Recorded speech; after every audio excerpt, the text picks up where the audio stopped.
नमस्ते, मैं हूं किशोर अजवाणी। आप देख रहे हैं देश का नंबर 1 हिंदी न्यूज चैनल। घड़ी इशारा कर रही है 9 बजे रात का। वक्त 100 बात की एक बात का। मध्य प्रदेश के रायसेन में कुछ ही घंटों में इतनी बारिश हुई कि एक पहाड़ी नाले में अचानक सैलाब आ गया, जिससे वहां कई लोग फंस गए। पानी के तेज बहाव में बहकर एक आदमी की मौत हो गई, जिसका एक खौफ से भर देने वाला वीडियो भी सामने आया। वहां फंसे बाकी लोगों को बहुत मुश्किल से बचाया गया, क्योंकि वहां पानी का बहाव अचानक इतना तेज हो गया कि उस पर किसी का बस नहीं चल पाया। तेज लहरें अपने साथ कुछ लोगों को बहा कर ले गईं। इस बीच पहाड़ी नाले में फंसे कई लोग एक दूसरे को पकड़कर खड़े हो गए ताकि सब एक साथ रहें तो पानी में बहने का खतरा कम हो सके। इस तरकीब ने उन लोगों की तो जान बचा ली, लेकिन जो लोग अकेले थे उनकी किस्मत खराब निकली। देखते ही देखते 3 लोग पानी के साथ बहकर दूर चले गए, जिसके बाद उन्हें बचाने के लिए रेस्क्यू ऑपरेशन शुरू किया गया। जल्द ही उनमें 2 लोगों की जान बचा ली गई, लेकिन तीसरे आदमी की तलाश खत्म नहीं हुई। इस काम में दोपहर से रात हो गई, तब तक वो आदमी पानी में डूबने से अपनी जान गंवा बैठा। वहीं मध्य प्रदेश के टीकमगढ़ जिले में भी इसे भी डरा देने वाली खबर आई, जिसमें भारी बारिश के बाद उफान पर आए एक नाले में गिरने से पूर्व महिला सरपंच की मौत हो गई। गांव के लोगों ने बताया कि वो अपने बेटे और बहू के साथ मोटरसाइकिल पर सवार होकर कुंडेश्वर जा रही थी, लेकिन नाले पर बने पुल पर पहुंचते ही मोटरसाइकिल का संतुलन बिगड़ गया और तीनों पानी में गिर गए। गांव के लोगों ने बताया कि हादसे के बाद मोटरसाइकिल चला रहे कमल प्रजापति और उसकी पत्नी को बचा लिया गया, लेकिन पूर्व महिला सरपंच की पानी में डूबने से मौत हो गई। वहां से सामने आई तस्वीरों में नाले में तेज रफ्तार से पानी बहता दिखा, जिसकी वजह से महिला का शव कुछ दूर जाकर नाले में गिरे एक पेड़ में अटका दिखा। सूचना मिलने पर पहुंची पुलिस की टीम ने गाँव वालों की मदद से उनके शव को उफनते नाले से बाहर निकाला। उधर मध्य प्रदेश के देवास में जबरदस्त बारिश के बीच रेस्क्यू ऑपरेशन के दौरान एक पुलिस अधिकारी की मौत हो गई। पुलिस अधिकारी अपनी टीम के साथ नदी से एक शव को निकालने गए थे, लेकिन तभी हादसा हो गया, जिसका दिल दहला देने वाला एक वीडियो भी सामने आया, जिसमें थाना प्रभारी राजाराम वास्कले उफनती नदी की लहरों के बीच फंस गए और काफी देर तक नदी में फंसे शव को निकालने की जद्दोजहद करते नजर आए, लेकिन नदी की तेज लहरों से खुद को निकाल नहीं पाए और डूब गए। तो उस भंवर में वो स्वतः फंस गए और फंसने के बाद थोड़ा उस भंवर में डूब जैसे गए, जिसके बाद वहां मौजूद पुलिस टीम ने उन्हें बाहर निकाला और अस्पताल में भर्ती कराया, लेकिन डॉक्टरों ने उन्हें मृत घोषित कर दिया। इस खबर के बाद पुलिस महकमे में शोक की लहर फैल गई। पुलिस अधिकारी की मौत पर सीएम शिवराज चौहान ने भी ट्वीट कर गहरा दुख जताया। इस बीच मुंबई के बांद्रा इलाके से भी दिल दहला देने वाला एक वीडियो सामने आया। वहां फोटो खिंचवाने के दौरान एक महिला समंदर की लहरों में बह गई और हंसता खेलता एक परिवार मातम में डूब गया, क्योंकि जब वो महिला समंदर किनारे अपने पति के साथ पत्थर पर बैठकर फोटो खिंचवा रही थी, तभी अचानक समंदर की लहरें ऊपर उठने लगी और वहां मौजूद लोग उन दोनों को वहां से हटने को कहने लगे। लेकिन इससे पहले कि वो संभल पाते, समंदर की लहरें तूफान बनकर आईं और उन दोनों को अपने साथ बहा ले गईं। वहां मौजूद लोगों ने किसी तरह उस आदमी को तो बचा लिया, लेकिन महिला को बचाया नहीं जा सका। थोड़ी देर बाद रेस्क्यू टीम ने महिला का शव बरामद किया। उधर हिमाचल प्रदेश के मंडी से डराने वाला एक वीडियो सामने आया, जिसमें एक बड़ी चट्टान अचानक मनाली नेशनल हाईवे पर मलबा हटा रही एक मशीन पर गिर गई, जिसकी वजह से मनाली नेशनल हाईवे फिर से बंद करना पड़ा। उसका जो वीडियो सामने आया उसमें वो मशीन वहां से मलबा साफ कर रही थी। इसी दौरान अचानक वो चट्टान पहाड़ से फिसलते हुए उस मशीन पर गिर गई और वहां अफरा तफरी मच गई। इस दौरान उस मशीन में बैठे ड्राइवर ने भागकर अपनी जान बचाई। वहीं वहां काम कर रहे कई मजदूर भी मलबे और चट्टानों की चपेट में आने से बाल बाल बचे और एक बड़ा हादसा होने से टल गया। ऐसा ही एक हादसा शिमला में भी हुआ, जहां पहाड़ खिसकने की वजह से एक सड़क टूट गई और वहां खड़ी एक मोटरसाइकिल इसकी चपेट में आ गई। पुलिस ने बताया कि पहाड़ खिसकने के खतरे को देखते हुए उन्होंने पहले ही उस रास्ते को बंद कर दिया था। वहीं हिमाचल प्रदेश के कुल्लू में बादल फटने से दहशत मच गई। वहां बादल फटने के बाद काइस इलाके में ऐसी तबाही आई कि सारा शहर पानी पानी हो गया। काइस से आए एक वीडियो में चारों तरफ सिर्फ और सिर्फ तबाही दिखाई दी, क्योंकि बादल फटने से वहां की नदी में ऐसा उफान आया कि वो नदी शहर में घुस आई।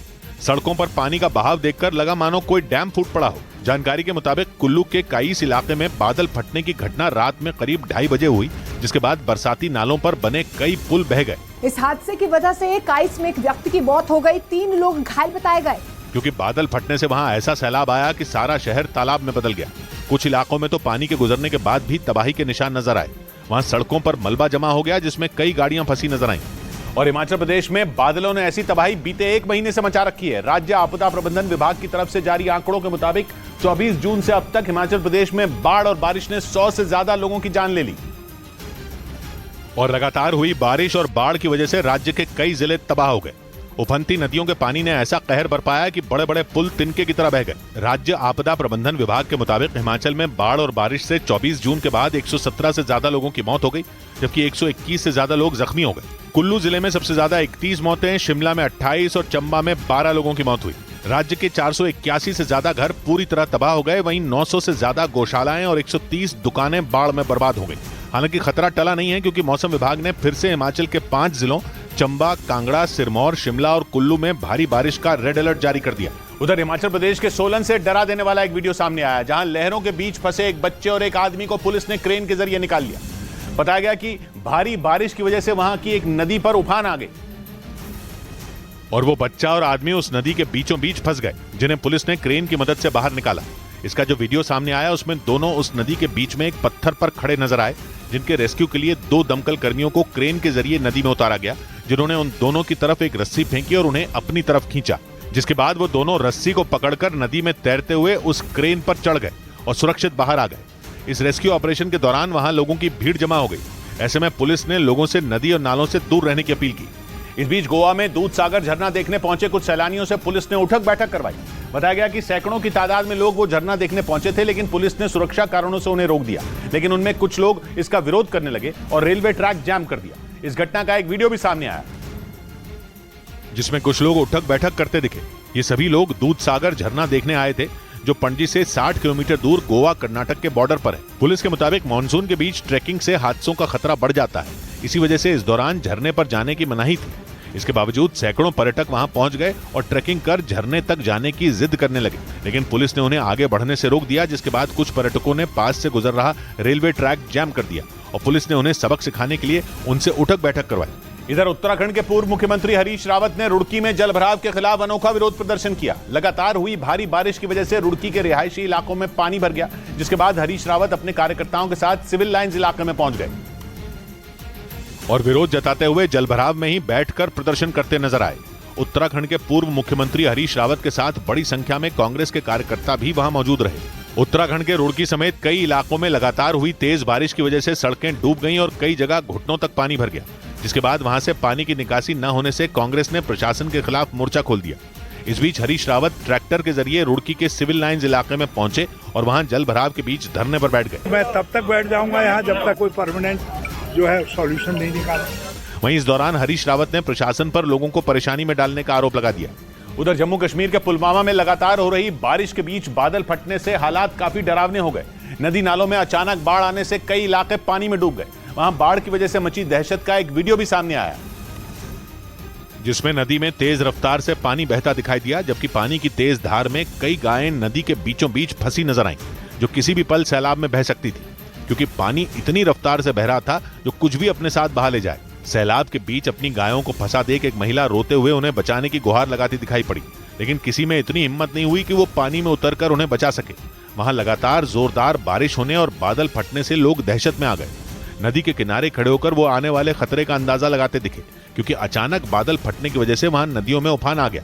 इस बीच नवी मुंबई से हैरान कर देने वाला एक वीडियो सामने आया, जिसमें पानी की तेज धार में फंसे 2 लोगों को पुलिस की टीम रस्सी के सहारे रेस्क्यू करती दिखी और इस दौरान बांध में पानी की रफ्तार इतनी ज्यादा थी कि लगा वो अपने साथ पत्थरों को भी बहा ले जाएगी। वहां से सामने आई तस्वीर में एक आदमी पानी की तेज धारा के बीच पत्थर पर खड़ा दिखाई दिया, जो किसी भी पल बह सकता था, क्योंकि पानी तेज रफ्तार से बह रहा था और लगातार बढ़ रहा था। लेकिन जानकारी मिलते ही पुलिस और रेस्क्यू टीम वहां पहुंच गई और रस्सी के सहारे उसका रेस्क्यू किया। पुलिस के मुताबिक 2 आदमी गदेश्वर डैम में तैरने के लिए आए थे, लेकिन पानी अचानक बढ़ गया, जिसके बाद ये दोनों वहीं फंस गए। बाद में दोनों को सुरक्षित बाहर निकाल लिया गया। इधर बीते 8 दिन से दिल्ली में कोहराम मचा रही यमुना नदी का जलस्तर एक बार फिर बढ़ने लगा, जिससे लोगों की सांसें अटक गईं, क्योंकि एक रोज पहले नदी में पानी का स्तर कम होना शुरू हुआ तो लोगों ने राहत की सांस ली। लेकिन यमुना के बढ़ते जलस्तर ने लोगों को फिर से दहशत में ला दिया। यमुना नदी के बढ़े हुए जलस्तर की वजह से दिल्ली के कई इलाकों में पानी भर गया। निचले इलाकों में तो 3 से 5 फीट पानी भर गया। इस बीच यमुना नदी के बढ़ते जलस्तर ने लोगों की टेंशन फिर से बढ़ा दी। मैं पानी की रफ्तार को महसूस कर पा रहा हूँ, तेज गति से पानी आ रहा है और ये मेरे सामने में बढ़ जा रहा है। हथनीकुंड बैराज से छोड़े गए पानी की वजह से दरिया बनी दिल्ली के लोगों की चिंता बारिश ने भी बढ़ा दी। उत्तराखंड और हिमाचल प्रदेश में हो रही बारिश की वजह से एक बार फिर यमुना का जलस्तर बढ़ने का खतरा मंडराने लगा। लेकिन पहले ही हरियाणा के हथनीकुंड बैराज से छोड़े गए पानी की वजह से दिल्ली में मुसीबतों का अंबार लग गया। जिन इलाकों से पानी निकल चुका है वहां हजारों टन कीचड़ सड़कों पर बिखरा दिखा, जबकि दिल्ली के कई इलाके ऐसे भी हैं जहां नदी का जलस्तर घटने के बाद भी सड़कें तालाब की तरह नजर आईं और मजबूरी में लोग उसी गंदे पानी के बीच से होकर गुजरते दिखाई दिए। दिल्ली के आईटीओ इलाके में सड़क पर 2 फीट के करीब पानी भरा दिखा। दिल्ली के कई सारे मुख्य इलाके, वहाँ पर जाना है तो इस आईटीओ से आपको जरूर गुजरना होगा। जहाँ तक आपकी नजर जा पा रही होगी वहाँ तक आपको पानी ही नजर आएगा। वहीं बाढ़ का पानी निकलने के बाद दिल्ली के पॉश इलाके सिविल लाइंस में हर तरफ कीचड़ बिखरा दिखाई दिया। बाढ़ के पानी के साथ कचरा और सीवर का गंदा पानी आने की वजह से कई तरह की बीमारियों का खतरा भी बढ़ गया। निचले इलाकों में पानी भरने से सड़क किनारे टेंटों में रह रहे लोगों की भी मुश्किलें कम नहीं हो रही।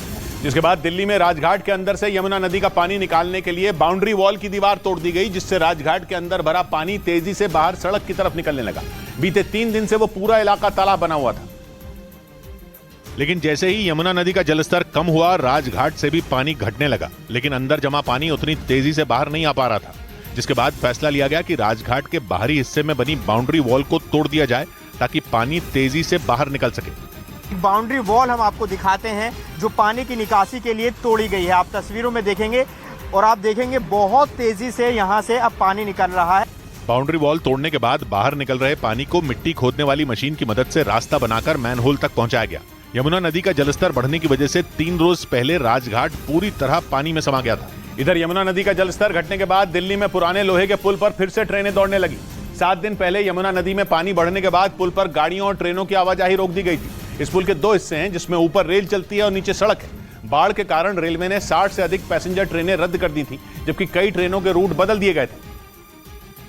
लेकिन एक बार फिर 150 साल पुराने इस पुल पर रेल दौड़ने लगी। 7 दिनों से बंद इस पुल के ऊपर से पहले एक मालगाड़ी की आवाजाही कराई गई। इसके बाद पुरानी दिल्ली से चलने वाली दूसरी पैसेंजर ट्रेनों को शुरू कर दिया गया। हालांकि रेलवे का सख्त निर्देश है कि ब्रिज से गुजरते वक्त ट्रेनों की रफ्तार 20 किलोमीटर प्रति घंटा से ज्यादा नहीं होनी चाहिए। पुराने लोहे के पुल पर ट्रेनों की आवाजाही शुरू होने से आसपास के शहरों से रोजाना पुरानी दिल्ली की यात्रा करने वाले लोगों की परेशानी कम हो गई। इस पुल के निचले हिस्से पर सड़क है, लेकिन यमुना का जलस्तर बढ़ने के बाद 7 दिन पहले उसको भी बंद कर दिया गया था। पुराने लोहे के पुल से ट्रेनों की आवाजाही तो शुरू हो गई, लेकिन सुरक्षा कारणों की वजह से सड़क अब भी बंद है।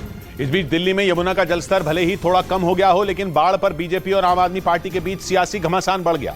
बीजेपी सांसद मनोज तिवारी ने मुख्यमंत्री अरविंद केजरीवाल पर हमला बोला, तो आम आदमी पार्टी ने बाढ़ के लिए फिर से केंद्र सरकार को जिम्मेदार ठहरा दिया और आरोप लगा दिया कि 6 जुलाई को जिस मीटिंग में फ्लड कंट्रोल ऑर्डर जारी किया गया उसमें बीजेपी सांसद आए ही नहीं। आम आदमी पार्टी ने दिल्ली में आई बाढ़ के लिए बीजेपी और केंद्र सरकार को जिम्मेदार बताया। ये सरकार एकदम निकम्मी सरकार है, महाभ्रष्ट सरकार है, झूठी सरकार है। ये सिर्फ अपनी नाकामियां छुपाते। आम आदमी पार्टी के इस आरोप पर बीजेपी ने सीधे मुख्यमंत्री अरविंद केजरीवाल पर निशाना साध दिया। उनकी मूर्खता और निकम्मेपन की जो कलई खुल चुकी है वो दिल्ली की जनता के सामने है। बीजेपी का आरोप है कि आम आदमी पार्टी की सरकार ने 2 साल से दिल्ली में बाढ़ नियंत्रण और उससे जुड़ी तैयारियों पर कोई बैठक ही नहीं की। उधर उत्तर प्रदेश के इटावा जिले से दिल दहला देने वाला एक मामला सामने आया। पुलिस के मुताबिक वहां एक नदी में तैरते हुए 2 लड़के सेल्फी लेने के दौरान गहरे पानी में डूब गए, जिसकी वजह से वहां हड़कंप मच गया। इलाके के लोगों ने फौरन इस हादसे की सूचना पुलिस को दी, जिसके बाद पुलिस ने एनडीआरएफ की मदद से वहां नदी में खोजबीन शुरू की और काफी मशक्कत के बाद एक लड़के के शव को ढूंढ निकाला। पुलिस के मुताबिक इटावा के महतुआ गांव के पास 6 लड़के सेंगर नदी में तैरने के लिए गए थे। सेल्फी वगैरह लेने के बहाने कुछ और अंदर चले गए, जिसके वजह से 2 बच्चे उसमें डूब गए, जबकि 4 लड़कों ने किसी तरह अपनी जान बचा ली। पुलिस के मुताबिक नदी में डूबने वाले दोनों लड़के दिल्ली के बदरपुर इलाके से 1 रोज पहले ही इटावा में अपने ननिहाल आए थे। उधर राजधानी दिल्ली के बाद अब यमुना नदी के उत्तर प्रदेश के आगरा में भी लोगों की टेंशन बढ़ा दी, क्योंकि वहां लगातार हुई बारिश के बाद यमुना नदी ने रौद्र रूप धारण कर लिया, जिसकी वजह से नदी का पानी वहां के दशहरा घाट तक पहुंच गया।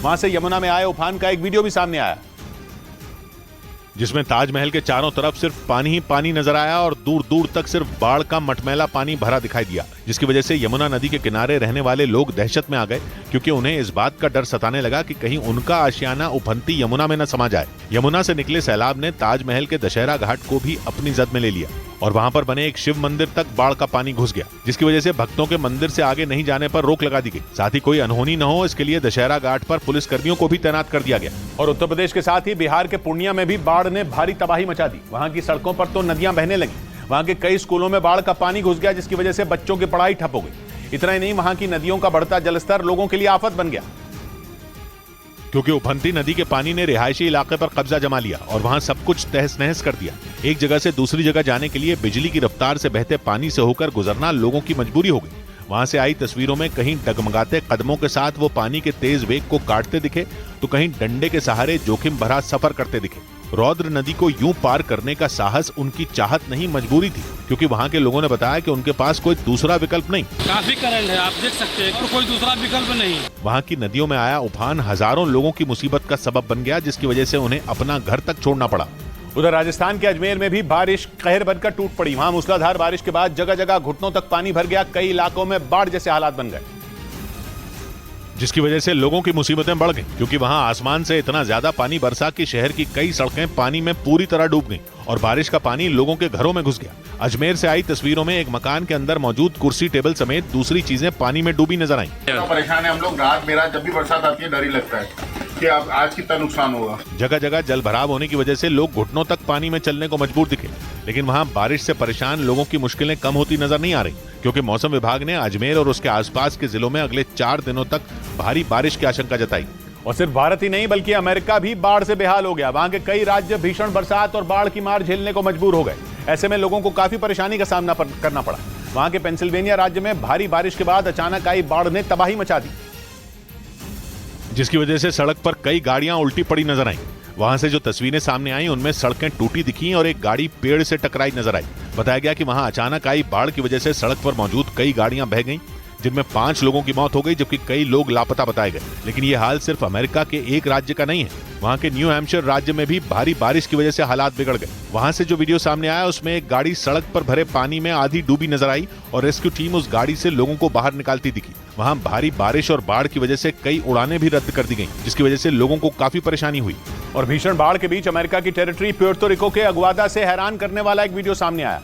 वहां एक ताकतवर बवंडर ने दहशत मचा दी। बवंडर से उस वीडियो को देखकर ऐसा लगा मानो वो पूरे शहर को अपने साथ उड़ा कर ले जाएगा, क्योंकि शहर के बीचों बीच उठा ये बवंडर कुछ ही सेकंड में इतना ताकतवर हो गया कि उसे देखने वाले खौफ से भर गए। पोर्तो रिको के अगुआदा से सामने आए इस वीडियो में वो बवंडर जमीन से लेकर आसमान तक कहर बरपाता दिखाई दिया, जिसमें हजारों की तादाद में पेड़ों के पत्ते उड़ते दिखे।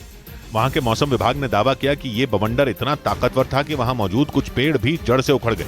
हालांकि इसकी वजह से किसी की जान का नुकसान नहीं हुआ, पर कुछ देर के लिए उस इलाके में दहशत मच गई। और दक्षिण कोरिया में भी भारी बारिश और बाढ़ ने तबाही मचा दी, जिसमें करीब 39 लोगों की मौत हो गई। वहां के चोंगयांग प्रांत में भारी बारिश और पहाड़ खिसकने के बाद कई इलाके जलमग्न हो गए, जिसकी वजह से वहां के खेतों में पानी भर गया। और वहां से जो तस्वीरें सामने आई उनमें उन खेतों में बहुत सारी गायें फंसी नजर आईं।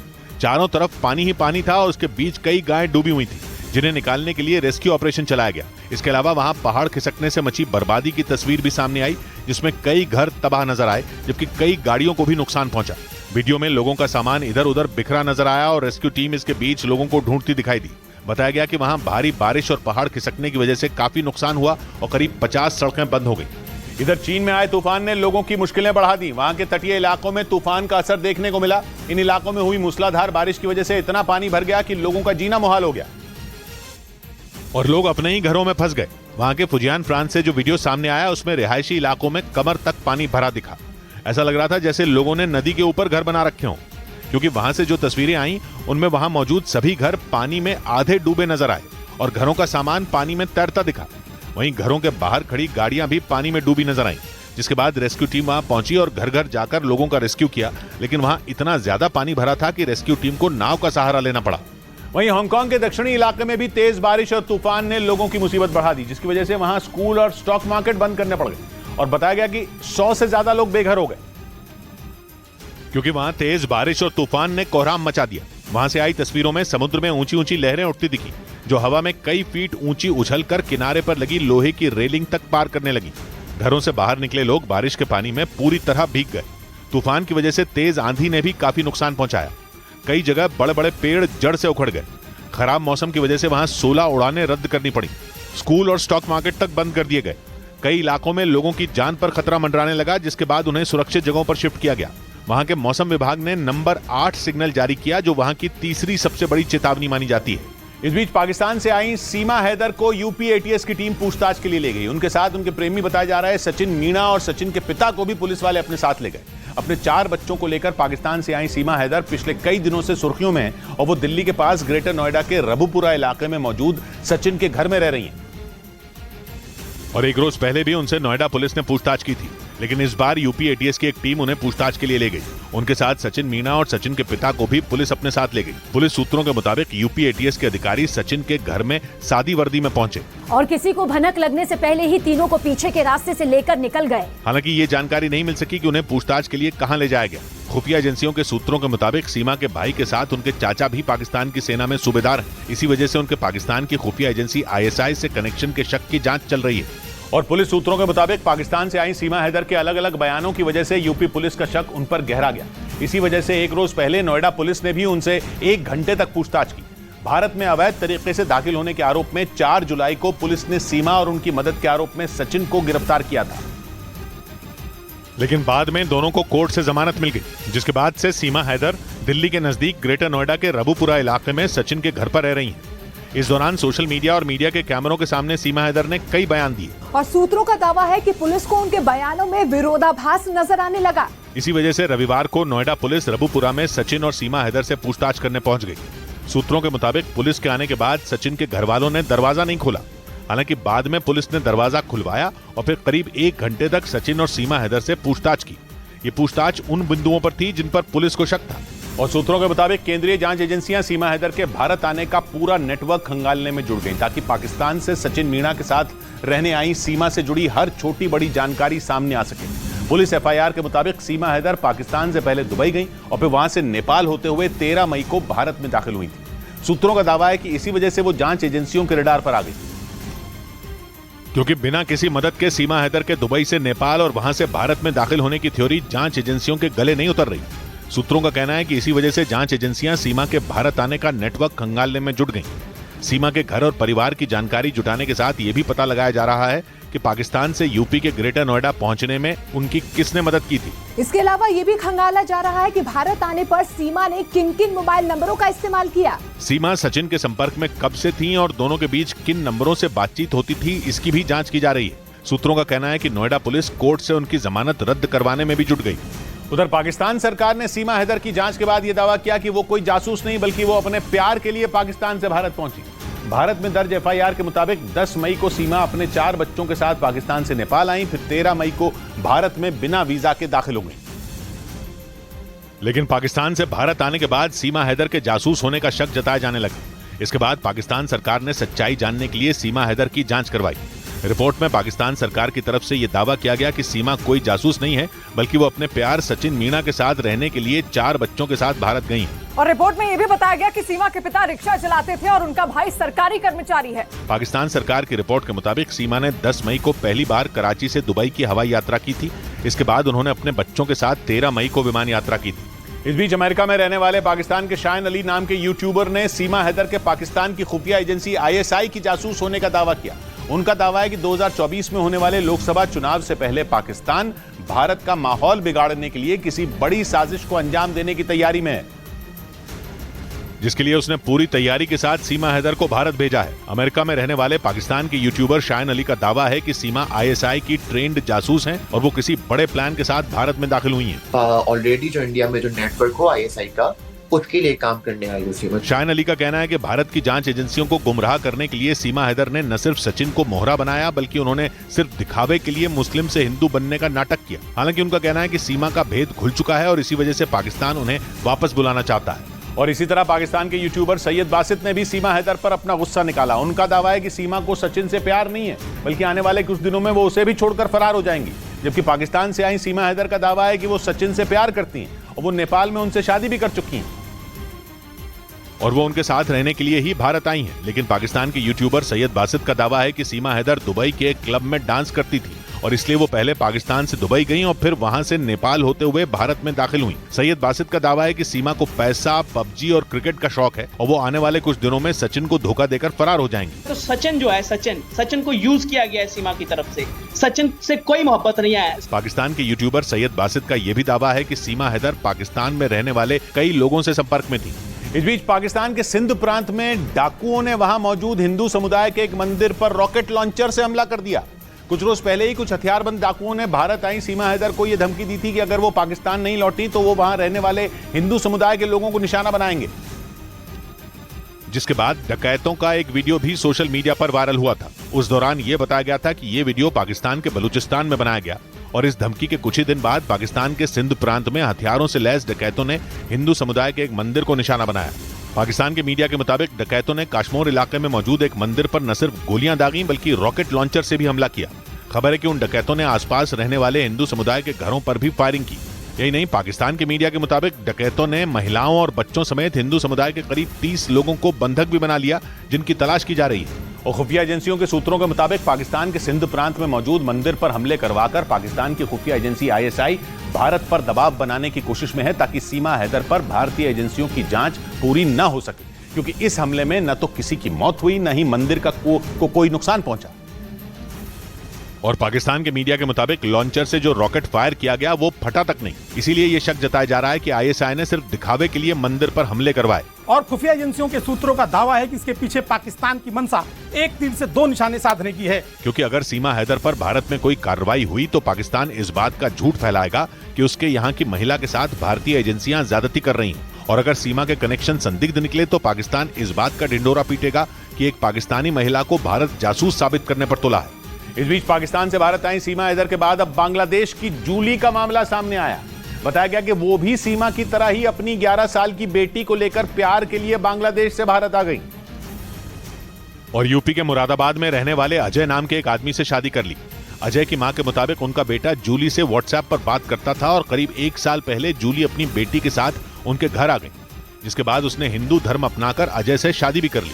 अजय की मां ने आरोप लगाया कि शादी के कुछ ही दिनों बाद जूली अजय को लेकर बांग्लादेश चली गई, जिसके बाद अजय ने फोन कर उन्हें बताया कि वो 15-20 दिन में आ जाएगा, लेकिन वो नहीं आया और एक दिन उनके फोन पर उसकी खून से लथपथ फोटो आई। फोटो में सिर फटे हुई है, खून ही खून हो रहे। उसके बाद फोन बंद है, ना कोई फोन लग रहा है, ना कोई आ रहे। जिसके बाद उसकी मां ने पुलिस में इसकी शिकायत की और उनके बेटे को बांग्लादेश से वापस लाने की गुहार लगाई। बड़ी खबर यूक्रेन के युद्ध से जुड़ी। रूस ने दावा किया कि क्राइमिया में उसके कर्ज ब्रिज पर आतंकी हमला हो गया। बताया गया कि इस हमले में रूस के 2 नागरिकों की मौत हो गई। यूक्रेन की क्राइमिया पर रूस का कब्जा है और कर्ज ब्रिज उस क्राइमिया को रूस से जोड़ने वाला इकलौता ब्रिज है। 9 महीने पहले भी इसी कर्ज ब्रिज पर जोरदार ब्लास्ट हुआ था। मरम्मत के बाद फरवरी में ही यह ब्रिज पूरी तरह शुरू हुआ था, पर रूस ने दावा किया कि दोबारा उसके इसी ब्रिज पर अटैक हो गया, जिसके लिए हर बार की तरह उसने यूक्रेन को जिम्मेदार ठहराया। पर रूस की सरकार से ज्यादा वहां के सोशल मीडिया पर इस मामले से जुड़े एक से एक सनसनीखेज दावे किए गए। सोशल मीडिया प्लेटफॉर्म टेलीग्राम पर रूस से चलने वाले कुछ चैनलों ने दावा किया कि कर्ज ब्रिज को बम ब्लास्ट करके उड़ाने की कोशिश की गई। बताया गया कि सुबह सुबह 3 बजे के करीब 15 मिनट के अंदर कर्ज ब्रिज पर 2 धमाके हुए, जिसके बाद सामने आई तस्वीरों में रूस के कर्ज ब्रिज को जबरदस्त नुकसान पहुंचा हुआ नजर आया। एक दूसरे वीडियो में ब्रिज से काफी धुआं उठता भी दिखा। रूस का यह पुल कर्ज स्ट्रेट पर बना है, जो कि काला सागर को अजोव सागर से जोड़ता है। रूस के लिए ब्रिज बहुत ज्यादा अहम है, क्योंकि पहली बात तो यह कि वो रूस के कब्जे वाले यूक्रेन के क्राइमिया को रूस के बाकी हिस्से से जोड़ता है। दूसरी बात यह कि मौजूदा जंग में कर्ज ब्रिज रूस की सेना का सप्लाई रूट है। यूक्रेन में लड़ रहे रूस के सैनिकों को इसी कर्ज ब्रिज के जरिए मदद पहुंचाई जाती है और पिछले साल यूक्रेन पर हमला करने के लिए भी रूस ने इस पुल को अपना लॉन्च पैड बनाया था। इसलिए रूस ने अपने कर्ज ब्रिज को हुए नुकसान का ठीकरा यूक्रेन पर ही फोड़ डाला। रूस के विदेश मंत्रालय ने दावा किया कि यूक्रेन ने अमेरिका और ब्रिटेन की मदद से क्राइमिया के ब्रिज पर हमला किया। और ग्रे जोन नाम के रूस के एक टेलीग्राम चैनल ने तो ये तक बता दिया कि ब्रिज पर अटैक हुआ कैसे। उसने दावा किया कि यूक्रेन ने एक अंडर वाटर ड्रोन से रूस के कर्ज ब्रिज पर हमला किया। हालांकि हमेशा की तरह इस बार भी यूक्रेन इस हमले पर खुलकर कुछ नहीं बोला, मगर यूक्रेन की इंटेलिजेंस एजेंसी के एक सूत्र ने ब्रिटेन के न्यूज चैनल BBC को बताया कि उसने ही कर्ज ब्रिज पर हमला किया। यूक्रेन के मीडिया में यही खबर है, इसलिए रूस ने ब्रिज पर हमले की जांच शुरू कर दी और उसके अधिकारी ब्रिज से एक एक सुराग जुटाते नजर आए। 9 साल पहले यूक्रेन के क्राइमिया पर कब्जा करने के बाद रूस ने यह ब्रिज बनाना शुरू किया था, क्योंकि उसके और क्राइमिया के बीच जमीन का कोई रास्ता नहीं है। इसलिए पुतिन ने पानी की तरह पैसा बहाकर कर्ज ब्रिज बनवाया, ताकि यूक्रेन के क्राइमिया को रूस से सीधा जोड़कर वो उस पर अपने कब्जे को जायज ठहरा सकें। मगर पिछले साल ही यूक्रेन की जंग की आंच इस ब्रिज तक पहुंच गई, यानी ये कोई पहली बार नहीं है जब कर्ज ब्रिज पर हमला हुआ हो। क्योंकि पिछले साल 8 अक्टूबर को भी कर्ज ब्रिज पर जोरदार धमाका हुआ था और पूरी दुनिया ने पुतिन के ड्रीम प्रोजेक्ट को तहस नहस होते देखा था। 19 किलोमीटर लंबा कर्ज ब्रिज पूरे यूरोप का सबसे लंबा ब्रिज है, जिस पर गाड़ियां भी चलती हैं और ट्रेन भी। मगर पिछले साल हुए विस्फोट में कर्ज ब्रिज का एक हिस्सा पूरी तरह तबाह हो गया था। मरम्मत करवाकर इसी साल फरवरी में ब्रिज को फिर पूरी तरह खोल दिया गया था, मगर रूस ने दोबारा उस पर अटैक होने का दावा कर दिया। तब भी हमले के लिए रूस ने यूक्रेन को ही जिम्मेदार ठहराया था और इस बार भी। और अपने कर्ज ब्रिज पर हमले के बाद रूस ने पूरी दुनिया को भूखों मारने की कसम खा ली। रूस ने ऐलान कर दिया कि वो यूक्रेन के साथ हुई अनाज डील को आगे नहीं बढ़ाएगा। डील पहले ही खत्म होने को थी और रूस ने उससे निकलने का ऐलान कर दिया। रूस ने आरोप लगाया कि करार की सभी शर्तों को माना नहीं जा रहा। पिछले साल जुलाई में रूस ने यूक्रेन के साथ यह डील की थी, जिसके तहत रूस काला सागर के बंदरगाहों से यूक्रेन के अनाज को एक्सपोर्ट के लिए रास्ता देने को तैयार हुआ था। जबकि उससे पहले तक काला सागर के किनारे यूक्रेन के बंदरगाहों पर उसका अनाज सड़ रहा था, मगर रूस यूक्रेन के रास्ते में खड़ा हो गया था। अनाज का यह एक्सपोर्ट काला सागर के रास्ते होता है, पर रूस के जंगी जहाजों ने काला सागर में यूक्रेन को बुरी तरह घेर रखा था। रूस यूक्रेन के अनाज से भरे जहाजों को काला सागर से निकलने का रास्ता ही नहीं दे रहा था।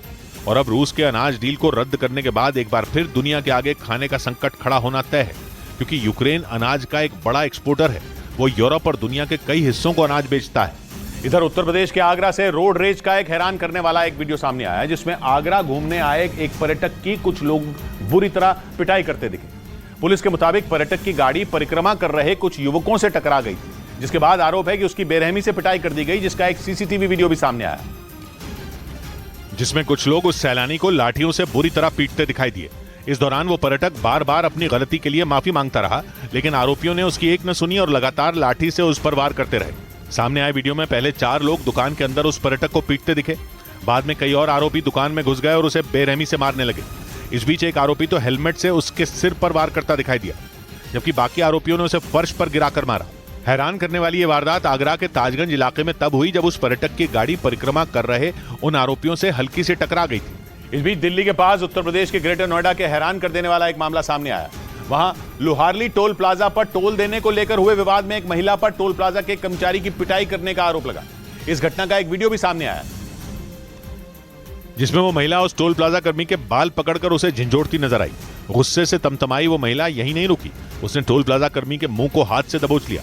हालांकि इस दौरान कुछ लोग उस महिला को रोकते दिखे, लेकिन अगले ही पल उसने टोल प्लाजा कर्मी को कुर्सी समेत नीचे गिरा दिया, जिसके बाद पीछे खड़े लोगों ने उस महिला को वहां से हटाया। आरोप लगा कि टोल देने को लेकर हुए विवाद में उस महिला ने टोल प्लाजा कर्मी की पिटाई कर दी। ग्रेटर नोएडा के लोहारली टोल प्लाजा पर हुई इस घटना का वीडियो सोशल मीडिया पर वायरल हो गया। उधर राजस्थान के जोधपुर में नाबालिग लड़की के गैंगरेप के मामले में दिल्ली में बड़ा प्रदर्शन हुआ। दिल्ली में बीकानेर हाउस के बाहर बीजेपी के छात्र संगठन अखिल भारतीय विद्यार्थी परिषद से जुड़े कई कार्यकर्ता पहुंचे और घटना के विरोध में राजस्थान सरकार के खिलाफ प्रदर्शन किया। और इस दौरान वहां से आए एक वीडियो में एबीवीपी के कार्यकर्ता पुलिस की बैरिकेडिंग को तोड़ते हुए दिखाई दिए। गुस्साए कार्यकर्ता बैरिकेडिंग को पीछे धकेलते नजर आए। इस बीच एक तस्वीर में कुछ छात्र बैरिकेडिंग पर चढ़ते भी दिखाई दिए। इससे पहले कि कार्यकर्ताओं का ये हुजूम बीकानेर हाउस तक बढ़ता, तभी वहां पर तैनात पुलिस वालों ने उन्हें रोक दिया, जिसके बाद वो लोग सड़क पर बैठकर प्रदर्शन करने लगे। तरीके से प्रोटेस्ट कर रहे थे, इनके द्वारा हमारे पर लाठीचार्ज किया गया है। हालांकि इससे पहले ये सभी कार्यकर्ता हाथों में बैनर और पोस्टर लेकर रैली निकालते दिखाई दिए। जोधपुर गैंगरेप कांड को लेकर अखिल भारतीय विद्यार्थी परिषद बीकानेर हाउस के बाहर यहां पर प्रदर्शन कर रहा है। बाद में एबीवीपी कार्यकर्ताओं को वहां से हटाने के लिए पुलिस ने सख्ती दिखाई। इस बीच बिहार की राजधानी पटना में मोटरसाइकिल पर स्टंट करने वाली एक लड़की का वीडियो वायरल होने पर पुलिस एक्शन में आ गई और उन्होंने उस वीडियो में दिख रही मोटरसाइकिल को जब्त कर लिया। पुलिस के मुताबिक वायरल वीडियो में स्टंट करने वाली लड़की नाबालिग है, जो इस वीडियो में मोटरसाइकिल चलाती दिखी। वीडियो में वो लड़की पटना के मरीन ड्राइव पर फर्राटे से मोटरसाइकिल दौड़ा रही थी। कभी वो हैंडल छोड़कर तो कभी पूरी सड़क पर लहराते हुए मोटरसाइकिल चलाने का जोखिम उठाती दिखी। उसने न सिर्फ नियमों को ताक पर रखा, बल्कि अपनी जान भी खतरे में डाली, जिसकी वजह से पुलिस ने मामले में एक्शन लिया और उस मोटरसाइकिल को जब्त कर लिया। साथ ही उस पर 30,000 का जुर्माना भी लगा दिया। वीडियो उसका था वो वायरल हो रहा था, उसके संबंध में आवश्यक निर्देशानुसार जो है हम लोग उसका जाँच और सत्यापन किए। पुलिस ने उस लड़की के माता पिता को थाने बुलाकर उन्हें चेतावनी दी और लोगों से इस तरह के स्टंट न करने की अपील की। इधर सूत्रों के हवाले से खबर है कि पंजाबी सिंगर सिद्धू मूसेवाला की हत्या में पाकिस्तान की खुफिया एजेंसी आईएसआई का एक एजेंट का हाथ था। खबर है कि उसी एजेंट ने मूसेवाला की हत्या करने वाले शूटरों को हथियारों की सप्लाई की थी। और इस बात की जानकारी एनआईए की जांच में सामने आई। खुफिया सूत्रों के मुताबिक हामिद नाम के पाकिस्तानी ने ही मूसेवाला की हत्या करने वालों तक हथियार पहुंचाए थे, जिसका मतलब है कि इस हत्याकांड के तार पाकिस्तान से जुड़ते नजर आ रहे हैं। क्योंकि जांच में जिस हामिद का नाम सामने आया वो पाकिस्तान की खुफिया एजेंसी आईएसआई का ही एजेंट बताया जाता है। खबर है कि अवैध हथियारों की सप्लाई का काम उसी के जिम्मे है और इस काम में उसकी मदद शहबाज अंसारी नाम का एक आतंकी करता है, जो गैंगस्टर लॉरेंस बिश्नोई और गोल्डी बराड़ का मददगार है। जेल में बंद गैंगस्टर लॉरेंस बिश्नोई ही सिद्धू मूसेवाला हत्याकांड का मुख्य आरोपी है। इस बीच उत्तर प्रदेश के बरेली के एक कारोबारी ने आरोप लगाया कि गैंगस्टर लॉरेंस बिश्नोई के करीबी गोल्डी बराड़ के नाम पर उससे अवैध वसूली की डिमांड की है। इस बात की जानकारी मिलते ही पुलिस अलर्ट हो गई, क्योंकि यह आशंका जताई जाने लगी कि लॉरेंस बिश्नोई और गोल्डी बराड़ के गुर्गों ने यूपी में भी अपने पैर पसारने शुरू कर दिए। और अवैध वसूली के लिए कारोबारियों को धमकाना शुरू कर दिया। यूपी पुलिस के मुताबिक बरेली के एक कारोबारी से गैंगस्टर लॉरेंस बिश्नोई के करीबी गोल्डी बराड़ के नाम पर 20 लाख रुपए की डिमांड की गई और न देने पर उन्हें जान से मारने की धमकी भी दी गई। उस कारोबारी की शिकायत पर पुलिस ने केस दर्ज कर लिया और मामले की जांच में जुट गई। लेकिन जैसे ही ये खबर दूसरे कारोबारियों को मिली, वो भी दहशत में आ गए। वो सभी तुरंत थाने पहुंचे, जहां उन्होंने धमकी देने वालों की गिरफ्तारी के साथ साथ अपनी सुरक्षा की भी मांग की। इधर महाराष्ट्र के पुणे से हैरान कर देने वाला एक वीडियो सामने आया। वहां मालशेज घाट पर दो गाड़ियों के बीच जोरदार टक्कर हुई, जिसके बाद उनमें एक गाड़ी सड़क से नीचे फिसलते हुए नहर में जा गिरी, जिसे देखकर लोगों के रोंगटे खड़े हो गए। बताया गया कि पुणे के मालशेज घाट में वो दोनों कारें आमने सामने से टकराईं, जिसके बाद उनमें एक कार करीब 10 फीट गहरी नहर में जा गिरी। हालांकि गनीमत यह रही कि उस कार के नहर में गिरने से पहले ही उसमें मौजूद लोगों को निकाल लिया गया, वरना उनकी जान भी जा सकती थी। इस हादसे के बाद नहर में गिरी उस गाड़ी को किसी तरह निकाला गया, लेकिन टक्कर के बाद नहर में गिरने से वो पूरी तरह बर्बाद हो गई। इस बीच महाराष्ट्र के नासिक से हैरान कर देने वाला एक वीडियो सामने आया। वहां के एक रिहायशी इलाके में एक तेंदुए के घुसने से हड़कंप मच गया। आनंद फानन में लोगों ने इसकी खबर पुलिस और वन विभाग को दी, क्योंकि रात के वक्त तेंदुआ लोगों के घरों में घुसने की कोशिश कर रहा था। इतने में वहां मौजूद कुछ कुत्ते उस तेंदुए को देखकर भौंकने लगे, जिसकी वजह से वो तेंदुआ वहां से भाग गया। लेकिन जैसे ही लोगों को इस बारे में पता चला, वो खौफ में आ गए और इसकी सूचना फौरन पुलिस और वन विभाग की टीम को दी गई, जिन्होंने रिहायशी इलाके में तलाशी अभियान चलाया, मगर उन्हें कहीं भी तेंदुए के होने का कोई सुराग नहीं मिला। हालांकि एहतियातन उस इलाके में अलर्ट जारी कर दिया गया। उधर कर्नाटक के उडुपी से हैरान कर देने वाला एक वीडियो सामने आया। वहां टक्कर के बाद एक कार ट्रक में फंस गई। ये टक्कर इतनी जोरदार थी कि कार का अगला हिस्सा जाकर ट्रक के पिछले हिस्से में अटक गया, जिसकी वजह से वो करीब 1 किलोमीटर तक ट्रक के साथ घिसटती चली गई, जिसका वीडियो सोशल मीडिया पर वायरल हो गया, जिसमें एक सिल्वर रंग की कार ट्रक के पिछले हिस्से में फंसी दिखी और ड्राइवर ट्रक को फर्राटे से सड़क पर दौड़ाता दिखाई दिया और वो करीब 1 किलोमीटर आगे तक कार को घसीटता ले गया। जबकि कार में बैठे लोग ट्रक को रोकने की मिन्नतें करते नजर आए, लेकिन वो नहीं रुका, जिसके बाद सड़क पर दूसरी गाड़ियों में जा रहे लोगों ने ट्रक चालक का पीछा किया और उसे रोका। इसके बाद कार में सवार 3 लोगों को उतारा गया, जिनको काफी चोटें आईं। इस बीच जम्मू कश्मीर के पुंछ जिले में सुरक्षा बल के जवानों ने आतंकियों की घुसपैठ की कोशिश को नाकाम कर दिया। सूत्रों से मिली जानकारी के मुताबिक सीमा पर सुरक्षा बल के जवानों ने घुसपैठ की कोशिश कर रहे 2 आतंकियों को ढेर कर दिया। इन आतंकियों के भारत की सीमा में घुसने का एक वीडियो भी सामने आया, जिसमें आतंकियों का एक ग्रुप भारतीय सीमा में घुसने की कोशिश करता दिखा। सामने आए वीडियो में रात के वक्त कुछ आतंकी भारतीय सीमा में घुसपैठ करते नजर आए, जिसके बाद सुरक्षा बल के जवान अलर्ट हो गए और उन्होंने फौरन एक्शन शुरू कर दिया। भारतीय सेना और जम्मू कश्मीर पुलिस की साझा कार्रवाई में ऑपरेशन बहादुर के तहत बड़ी घुसपैठ की कोशिश को नाकाम कर दिया गया। बाद में पूरे इलाके में सर्च ऑपरेशन शुरू कर दिया गया, जिसमें एलओसी के पास सुरक्षा बल के जवान आतंकियों की तलाश करते दिखे, क्योंकि नियंत्रण रेखा के पास और भी आतंकियों के छिपे होने की आशंका थी। वहीं जम्मू कश्मीर के कुपवाड़ा जिले के हंदवाड़ा इलाके में सुरक्षा बल के जवानों ने बड़ी आतंकी साजिश को नाकाम कर दिया। वहां पर सेना और पुलिस की टीम ने एक साझा अभियान चलाकर जंगल से 2 बम बरामद किए, जिन्हें बाद में नाकाम कर दिया गया, जिसके बाद कुपवाड़ा के हंदवाड़ा इलाके में बहुत बड़ी साजिश टल गई, क्योंकि हंदवाड़ा इलाके में बरामद दोनों बम काफी खतरनाक बताए गए, जिनके विस्फोट से बहुत बड़ा नुकसान हो सकता था, क्योंकि दोनों आईईडी का वजन करीब 5 और 7 किलोग्राम बताया गया। सेना के सूत्रों से मिली जानकारी के मुताबिक हंदवाड़ा के वोधपुरा जंगल में आतंकवाद विरोधी अभियान के तहत एक सर्च ऑपरेशन चलाया गया। बाद में सेना की बम निरोधक टीम ने बरामद किए गए दोनों बम डिफ्यूज कर दिए। इस बीच आरोप है कि पाकिस्तान के कराची में 150 साल पुराने एक मंदिर को अचानक ढहा दिया गया। इस बात पर हंगामा इसलिए मचा क्योंकि कराची प्रशासन के आदेश पर इसे रात में गिराया गया और उस इलाके के लोगों ने दावा किया कि इस दौरान वहां की बिजली भी काट दी गई, जिसके बाद यह आरोप लगा कि कराची के सोल्जर बाजार इलाके में मौजूद उस हिंदू मंदिर को साजिश के तहत गिराया गया। जानकारी के मुताबिक कराची में मौजूद वो मंदिर करीब 150 साल पुराना था, जिस पर कराची प्रशासन ने इमारत के जर्जर हो जाने का हवाला देते हुए रातों रात बुलडोजर चलवा दिया। उस मंदिर की देखरेख करने वाले हिंदू परिवार ने आरोप लगाया कि कुछ लोगों ने मंदिर की जमीन पर कब्जा करने के इरादे से ये साजिश रची। उनका इल्जाम है कि जमीन खाली करने के लिए उन पर इससे पहले भी कई बार दबाव बनाया गया था और फिर जर्जर इमारत का हवाला देते हुए उस मंदिर को तोड़ दिया गया।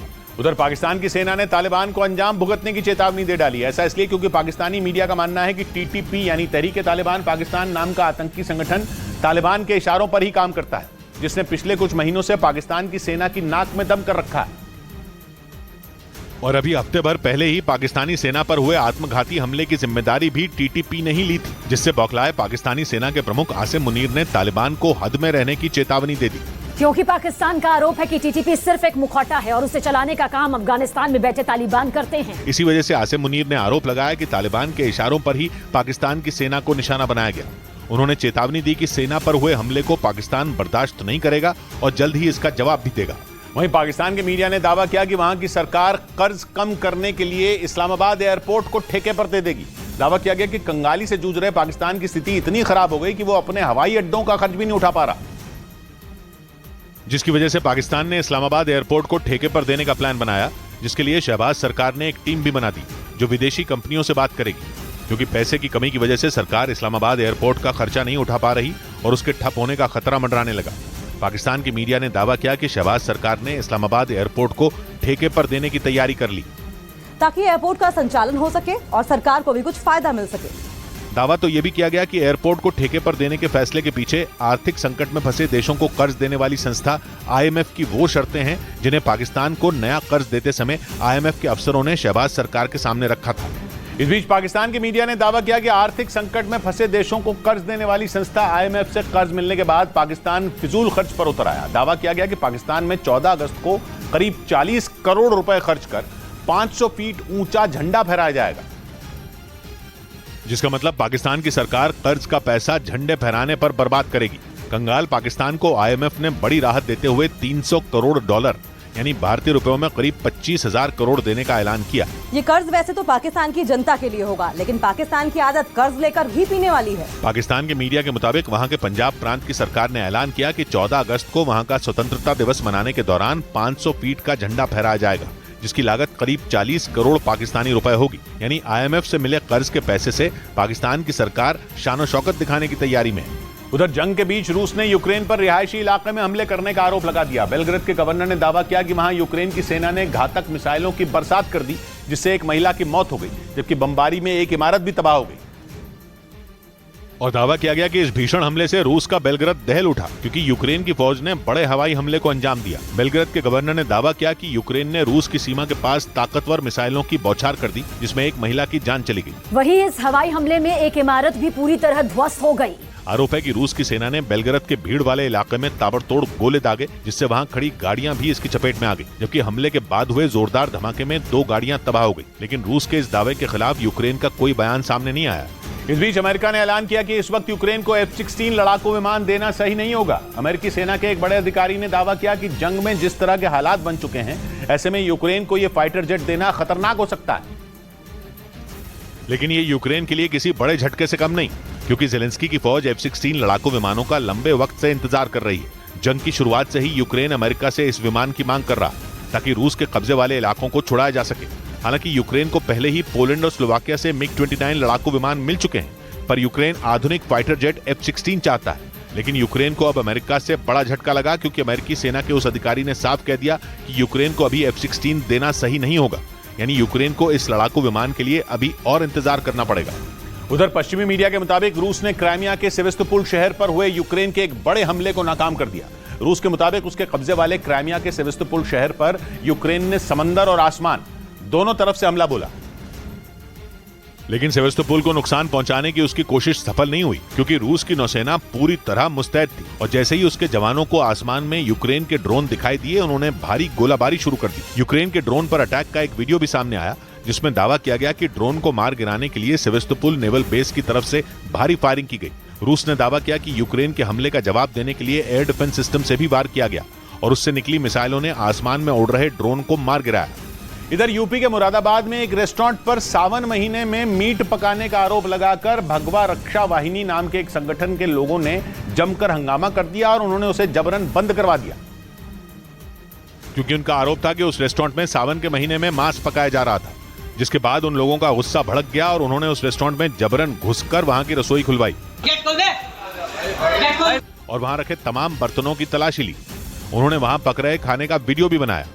यहाँ पर जो है मांस बन रहा है और इस सावन के पावन महीने पर उन्होंने जब रेस्टोरेंट की रसोई में मीट बनते देखा तो उनका गुस्सा 7वें आसमान पर पहुंच गया, जिसके बाद उन्होंने वहां जमकर नारेबाजी की और उस रेस्टोरेंट को बंद करा दिया। भगवा रक्षा वाहिनी नाम के इस संगठन के लोगों ने पुलिस में शिकायत भी दर्ज कराई। इस बीच उत्तर प्रदेश के सहारनपुर से एक ऐसा वीडियो सामने आया जिसने सभी को हैरान कर दिया। वहां पुलिस के 2 जवानों ने फिल्मी स्टाइल में एक दरवाजे को तोड़ दिया।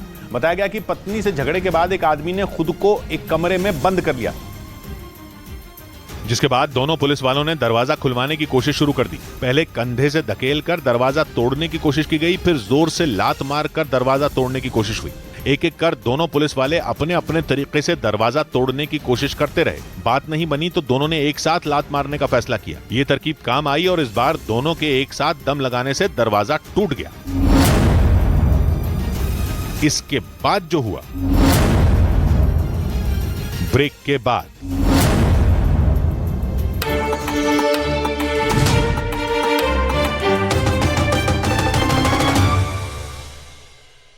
लहरें ऊपर उठने लगी और वहां मौजूद लोग उन दोनों को वहां से हटने को कहने लगे। लेकिन इससे पहले कि वो संभल पाते, समंदर की लहरें तूफान बनकर आईं और उन दोनों को अपने साथ बहा ले गईं। वहां मौजूद लोगों ने किसी तरह उस आदमी को तो बचा लिया, लेकिन महिला को बचाया नहीं जा सका। थोड़ी देर बाद रेस्क्यू टीम ने महिला का शव बरामद किया।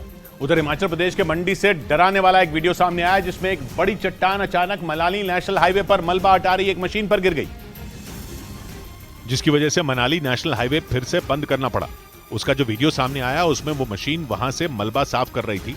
इसी दौरान अचानक वो चट्टान पहाड़ से फिसलते हुए उस मशीन पर गिर गई और वहां अफरा तफरी मच गई। इस दौरान उस मशीन में बैठे ड्राइवर ने भागकर अपनी जान बचाई। वहीं वहां काम कर रहे कई मजदूर भी मलबे और चट्टानों की चपेट में आने से बाल बाल बचे और एक बड़ा हादसा होने से टल गया। ऐसा ही एक हादसा शिमला में भी हुआ, जहां पहाड़ खिसकने की वजह से एक सड़क टूट गई और वहां खड़ी एक मोटरसाइकिल इसकी चपेट में आ गई। पुलिस ने बताया कि पहाड़ खिसकने के खतरे को देखते हुए उन्होंने पहले ही उस रास्ते को बंद कर दिया था।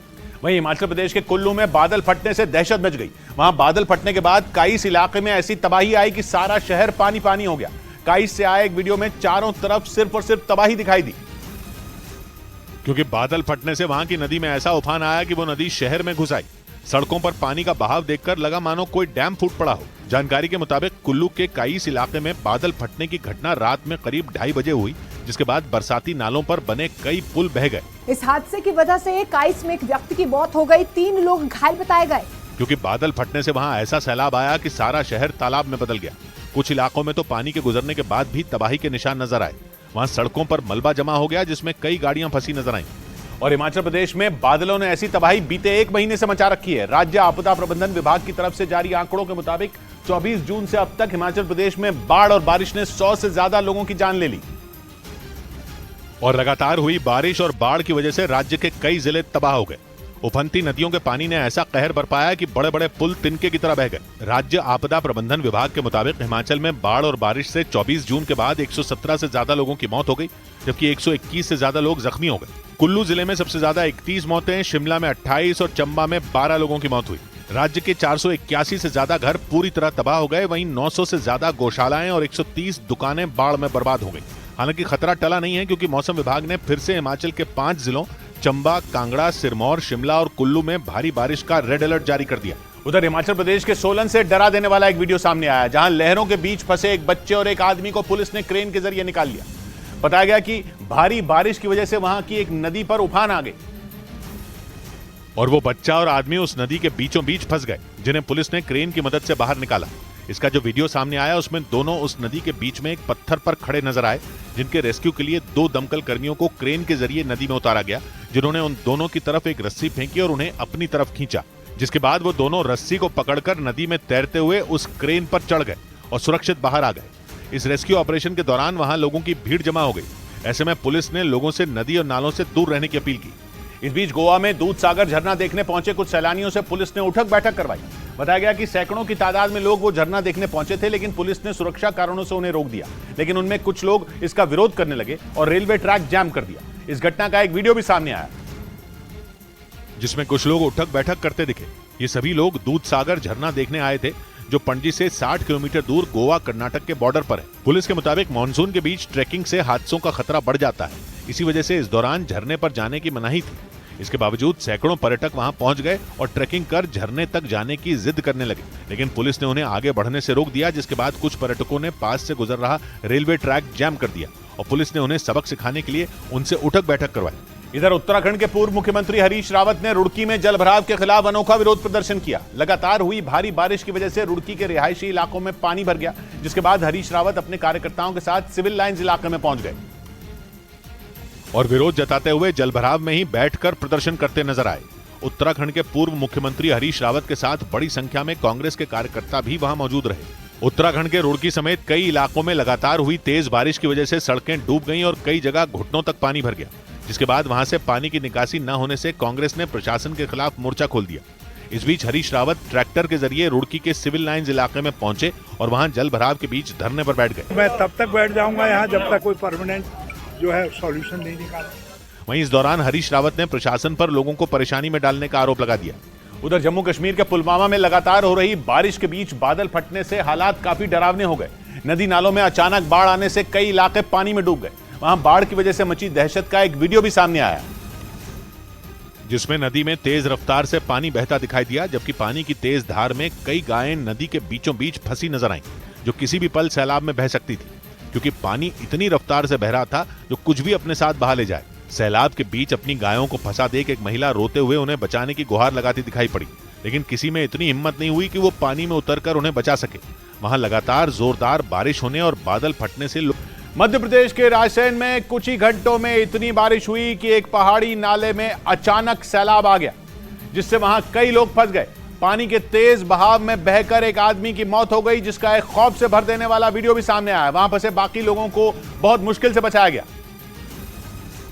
क्योंकि वहां पानी का बहाव अचानक इतना तेज हो गया कि उस पर किसी का बस नहीं चल पाया। तेज लहरें अपने साथ कुछ लोगों को बहा कर ले गईं। इस बीच पहाड़ी नाले में फंसे कई लोग एक दूसरे को पकड़कर खड़े हो गए ताकि सब एक साथ रहें तो पानी में बहने का खतरा कम हो सके। इस तरकीब ने उन लोगों की तो जान बचा ली, लेकिन जो लोग अकेले थे उनकी किस्मत खराब निकली। देखते ही देखते 3 लोग पानी के साथ बहकर दूर चले गए, जिसके बाद उन्हें बचाने के लिए रेस्क्यू ऑपरेशन शुरू किया गया। जल्द ही उनमें 2 लोगों की जान बचा ली गई, लेकिन तीसरे आदमी की तलाश खत्म नहीं हुई। इस काम में दोपहर से रात हो गई, तब तक वो आदमी पानी में डूबने से अपनी जान गंवा बैठा। वहीं मध्य प्रदेश के टीकमगढ़ जिले में भी इसे भी डरा देने वाली खबर आई, जिसमें भारी बारिश के बाद उफान पर आए एक नाले में गिरने से पूर्व महिला सरपंच की मौत हो गई। गांव के लोगों ने बताया कि वो अपने बेटे और बहू के साथ मोटरसाइकिल पर सवार होकर कुंडेश्वर जा रही थी, लेकिन नाले पर बने पुल पर पहुंचते ही मोटरसाइकिल का संतुलन बिगड़ गया और तीनों पानी में गिर गए। गांव के लोगों ने बताया कि हादसे के बाद मोटरसाइकिल चला रहे कमल प्रजापति और उसकी पत्नी को बचा लिया गया, लेकिन पूर्व महिला सरपंच की पानी में डूबने से मौत हो गई। वहां से सामने आई तस्वीरों में नाले में तेज रफ्तार से पानी बहता दिखा, जिसकी वजह से महिला का शव कुछ दूर जाकर नाले में गिरे एक पेड़ में अटका दिखा। सूचना मिलने पर पहुंची पुलिस की टीम ने गाँव वालों की मदद से उनके शव को उफनते नाले से बाहर निकाला। उधर मध्य प्रदेश के देवास में जबरदस्त बारिश के बीच रेस्क्यू ऑपरेशन के दौरान एक पुलिस अधिकारी की मौत हो गई। पुलिस अधिकारी अपनी टीम के साथ नदी से एक शव को निकालने गए थे, लेकिन तभी हादसा हो गया, जिसका दिल दहला देने वाला एक वीडियो भी सामने आया, जिसमें थाना प्रभारी राजाराम वास्कले उफनती नदी की लहरों के बीच फंस गए और काफी देर तक नदी में फंसे शव को निकालने की जद्दोजहद करते नजर आए, लेकिन नदी की तेज लहरों से खुद को निकाल नहीं पाए और डूब गए। तो उस भंवर में वो स्वतः फंस गए और फंसने के बाद थोड़ा उस भंवर में डूब जैसे गए, जिसके बाद वहां मौजूद पुलिस टीम ने उन्हें बाहर निकाला और अस्पताल में भर्ती कराया, लेकिन डॉक्टरों ने उन्हें मृत घोषित कर दिया। इस खबर के बाद पुलिस महकमे में शोक की लहर फैल गई।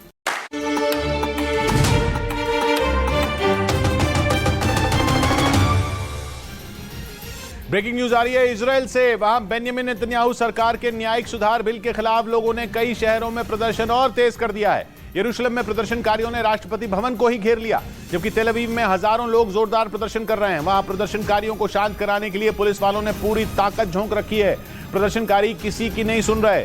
इतना ही नहीं, प्रदर्शनकारियों ने चेतावनी दे दी है कि जब तक न्यायिक सुधार बिल वापस नहीं लिया जाएगा तब तक उनका प्रदर्शन जारी रहेगा। हालांकि इसके बावजूद बेंजामिन नेतन्याहू सरकार पीछे नहीं हट रही। यही वजह है कि न्यायिक सुधार के मुद्दे पर लाए गए बिल के खिलाफ लोगों का गुस्सा और ज्यादा भड़क गया। बिल के विरोध में लोगों ने यरूशलेम में राष्ट्रपति भवन के बाहर जोरदार प्रदर्शन किया, जबकि तेल अवीव शहर में तो 1 लाख से ज्यादा लोग सड़कों पर उतर आए, जिसके बाद तेल अवीव की सड़कों पर प्रदर्शनकारियों का ही कब्जा हो गया। भीड़ की वजह से सड़कों पर पैर तक रखने की जगह नहीं बची। सड़कों पर चारों तरफ लोगों का हुजूम दिखाई दिया। पोस्टर बैनर के साथ पहुंचे प्रदर्शनकारियों ने न्यायिक सुधार बिल के खिलाफ ऐसा मोर्चा खोला कि पुलिस के भी हाथ पांव फूल गए। बेंजामिन नेतन्याहू के न्यायिक सुधार बिल के खिलाफ इजराइल के कई शहरों में पिछले 28 हफ्तों से लोग प्रदर्शन कर रहे हैं। प्रदर्शनकारियों का आरोप है कि सरकार न्याय प्रणाली में सुधार के नाम पर जो नया कानून लाना चाहती है वो न्यायपालिका को कमजोर कर देगा और इस कानून के आने के बाद सरकार के पास अदालतों के फैसलों को बदलने की भी ताकत होगी। उधर पश्चिमी मीडिया ने दावा किया कि ईरान से बढ़ते तनाव के बीच इजराइल ने अमेरिका के घातक लड़ाकू विमान F-35 को खरीदने की तैयारी तेज कर दी। बताया गया कि इजराइल और अमेरिका के बीच जल्द ही इस खरीद पर सहमति बन सकती है। अमेरिका के F-35 की गिनती दुनिया के सबसे आधुनिक लड़ाकू विमानों में होती है और इसीलिए इजराइल इसे जल्द से जल्द खरीदना चाहता है, क्योंकि जैसे ही अमेरिका का F-35 लड़ाकू विमान इजराइल के पास पहुंचेगा उसकी ताकत कई गुना बढ़ जाएगी। पश्चिमी मीडिया के मुताबिक इजराइल ने अमेरिका से 25 F-35 लड़ाकू विमानों को खरीदने की तैयारी कर ली है। हालांकि पश्चिम एशिया में इजराइल ही ऐसा देश है जिसके पास पहले से ही F-35 लड़ाकू विमान है, लेकिन वो इनकी संख्या बढ़ाना चाहता है क्योंकि बीते कुछ महीनों में उसके कट्टर दुश्मन ईरान से उसके रिश्ते काफी खराब हुए हैं। इसीलिए इजराइल अपनी हवाई ताकत और ज्यादा मजबूत करने में जुट गया ताकि अगर जरूरत पड़े तो दुश्मन के घर में घुसकर उसका काम तमाम किया जा सके। उधर इजराइल की वजह से ईरान और रूस की दोस्ती में दरार पड़ती दिख रही है। खबर है कि रूस इजराइल के दबाव में ईरान को अपने सुखोई Su-35 फाइटर जेट देने से कतरा रहा है, जबकि ईरान ने रूस को अपने शाहिद ड्रोन देकर यूक्रेन की जंग में उसकी काफी मदद की, मगर रूस ईरान की मदद करने को तैयार नहीं दिख रहा। ईरान को जल्द से जल्द लड़ाकू विमानों की दरकार है क्योंकि उसकी अमेरिका और इजराइल से दुश्मनी रोजाना बढ़ती जा रही है। इसलिए ईरान रूस से सुखोई लड़ाकू विमान खरीदना चाहता है। ईरान के सूत्रों के हवाले से कुछ मीडिया रिपोर्ट में दावा किया गया कि वो कुछ साल पहले ही 50 Su-35 लड़ाकू विमानों के लिए रूस को पूरी पेमेंट भी कर चुका है। तब रूस ने 2023 तक विमानों की डिलीवरी का वादा किया था, पर ईरान के ही एक एयरफोर्स कमांडर ने कुछ दिन पहले दिए एक इंटरव्यू में कह दिया कि वो जेट ईरान की वायुसेना को कब मिलेंगे कुछ नहीं पता। इसकी वजह माना जा रहा है इजराइल। ईरान का कट्टर दुश्मन रूस से इजराइल के रिश्ते मजबूत हैं और पिछले महीने अमेरिका की न्यूज वेबसाइट एक्सियोस ने अपनी रिपोर्ट में दावा किया था कि इजराइल के अधिकारियों ने रूस के अधिकारियों से उनके देश और ईरान के बीच बढ़ते रक्षा सहयोग पर आपत्ति जताई थी। इधर उत्तर प्रदेश के सहारनपुर से एक ऐसा वीडियो सामने आया जिसने सभी को हैरान कर दिया। वहां पुलिस के 2 जवानों ने फिल्मी स्टाइल में एक दरवाजे को तोड़ा। बताया गया कि अपनी पत्नी से झगड़े के बाद एक आदमी ने खुद को एक कमरे में बंद कर लिया था, जिसके बाद दोनों पुलिस वालों ने दरवाजा खुलवाने की कोशिश शुरू कर दी। पहले कंधे से धकेलकर दरवाजा तोड़ने की कोशिश की गई, फिर जोर से लात मारकर दरवाजा तोड़ने की कोशिश हुई। एक एक कर दोनों पुलिस वाले अपने अपने तरीके से दरवाजा तोड़ने की कोशिश करते रहे। बात नहीं बनी तो दोनों ने एक साथ लात मारने का फैसला किया। ये तरकीब काम आई और इस बार दोनों के एक साथ दम लगाने से दरवाजा टूट गया। दरवाजे के टूटने के बाद पता चला कि अंदर बैठा आदमी आत्महत्या की कोशिश कर रहा था। दोनों जवानों ने बिना देर किए उस आदमी के गले से फंदे को निकाला और उसे कमरे से बाहर ले गए। दोनों पुलिस वालों की बहादुरी ने उस आदमी की जान बचा ली। उधर रूस के मीडिया ने दावा किया कि पुतिन से बगावत के बाद बेलारूस पहुंचे वैगनर ग्रुप के लड़ाकों ने वहां की सेना को ट्रेनिंग देनी शुरू कर दी। यह दावा यूक्रेन के पड़ोसी देश पोलैंड की मुसीबतें बढ़ा सकता है, क्योंकि जंग में यूक्रेन की मदद करने वाला पोलैंड बहुत पहले से पुतिन के निशाने पर है और आशंका जताई गई कि पुतिन के इशारे पर उनके दोस्त और बेलारूस के राष्ट्रपति अलेक्जेंडर लुकाशेंको पोलैंड पर हमला कर सकते हैं, क्योंकि पोलैंड वो देश है जिसकी सीमा बेलारूस और यूक्रेन दोनों से लगती है। ऐसे में वैगनर ग्रुप की ओर से बेलारूस के सैनिकों को ट्रेनिंग देने की खबर पोलैंड की चिंता बढ़ाने वाली है, क्योंकि वैगनर ग्रुप के खूंखार लड़ाके युद्ध की हर कला में माहिर माने जाते हैं और उनसे मिली ट्रेनिंग के दम पर बेलारूस की फौज पोलैंड में भारी तबाही मचा सकती है। इस बीच ब्रिटेन के मीडिया ने दावा किया कि येवगेनी प्रिगोजिन की बगावत के बाद पुतिन के एक करीबी वैगनर ग्रुप के चीफ बनेंगे। खबर है कि पिछले महीने वैगनर ग्रुप के विद्रोह के बाद पुतिन ने एक अहम बैठक की थी जिसमें प्रिगोजिन के साथ बगावत करने वाले लड़ाके भी शामिल हुए थे। और ब्रिटेन के मीडिया के मुताबिक उसी बैठक में पुतिन ने रूसी सेना के पूर्व कर्नल आंद्रेई त्रोशेव के नाम का प्रस्ताव रखा ताकि वो प्रिगोजिन की जगह वैगनर ग्रुप की कमान संभाले, क्योंकि विद्रोह के बाद उन लड़ाकों में मतभेद खुलकर सामने आ गए थे। खबर है कि रूसी सेना के पूर्व कर्नल त्रोशेव वैगनर ग्रुप को बनाने वालों में भी शामिल थे और पुतिन को उन पर इसलिए भी सबसे ज्यादा भरोसा है क्योंकि सीरिया में रूस के सभी ऑपरेशन की कमान उन्होंने ही संभाली थी। खबर है कि पुतिन ने लड़ाकों को यह भरोसा दिया कि उनका सिर्फ लीडर ही बदलेगा और उस नए चीफ की अगुवाई में वो यूक्रेन में जंग जारी रखेंगे। उधर बखमुत पर कब्जे के लिए एक बार फिर यूक्रेन और रूस की सेना के बीच भीषण जंग शुरू हो गई। डोनेस्क प्रांत में मौजूद इस शहर पर कब्जा जमाने के लिए दोनों देश पिछले 11 महीनों से जंग लड़ रहे हैं और इन 11 महीनों में कई बार बाजी कभी यूक्रेन के तो कभी रूसी सेना के हाथ लगी। इस बीच यूक्रेन ने एक वीडियो जारी कर रूसी सेना को पूर्वी बखमुत से खदेड़ने का दावा किया। इस वीडियो में जेलेंस्की के सैनिक भीषण गोलीबारी करते दिखाई दिए। यूक्रेन के मुताबिक उसके सैनिकों ने घात लगाकर रूसी सेना पर जोरदार हमला किया। इससे पहले रूस कई बार यह दावा कर चुका है कि उसकी सेना डोनेस्क प्रांत में मौजूद बखमुत के ज्यादातर इलाकों पर कब्जा कर चुकी है। जो बचे हुए इलाके हैं वो भी जल्द उसकी मुट्ठी में होंगे। बखमुत में पिछले महीने तक रूसी सेना के साथ वैगनर ग्रुप के लड़ाके भी जंग लड़ रहे थे। खबर है कि जल्द ही वो एक बार फिर युद्ध के मैदान में उतरेंगे। इधर केदारनाथ मंदिर के अंदर कैमरा ले जाने पर बैन लगा दिया गया। बद्रीनाथ और केदारनाथ मंदिर से जुड़े फैसले लेने वाली कमेटी ने मंदिर परिसर में कैमरे पर पाबंदी लगाए जाने के बोर्ड लगा दिए, जिनमें साफ तौर पर यह लिखा दिखाई दिया कि केदारनाथ मंदिर के अंदर तस्वीरें लेने और वीडियो बनाने पर पाबंदी लगा दी गई।